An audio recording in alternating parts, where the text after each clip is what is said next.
هي المشكله مو بالمدرب. تشافي الونسو بالتحديد، خلاص تشافي الونسو تمت اقالته بعد ما خسر ضد برشلونه بنهائي السوبر الاسباني بالسعوديه. جبتوا اربيلوا مدرب، اللي هو اربيلوا ابن النادي، كان يدرب فريق كاستيا، صار مدرب على الفريق الاول بشكل مؤقت. هو اربيلوا على فكره يعني كان لاعب مو زين، مو الا مدرب يصير، بس مع هذا خليتوه مدرب مؤقت، مدرب طوارئ مثل ما نقول. وين ردة فعل اللاعبين؟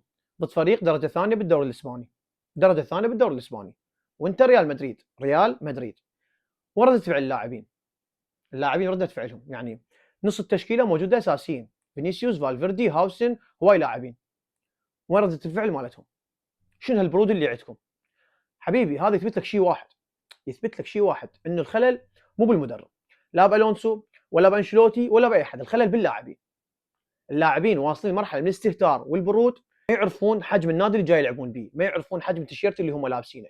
هاي المشكله عند لاعبين ريال مدريد، والخلل مو بيهم، الخلل بواحد اسمه فلورنتينو بيريز، اللي وصل مرحله انه خلى اللاعبين يتمادون على المدرب وعلى النادي، وبسبب هذا الشيء وصلتوا لهاي المرحله. فيا حبيبي اذا تردون حل، تردون ريال مدريد يرجع نفس ما كان، شغله واحده، تجيب مدرب شخصيه قويه تعطيه كامل الصلاحيات على اللاعبين.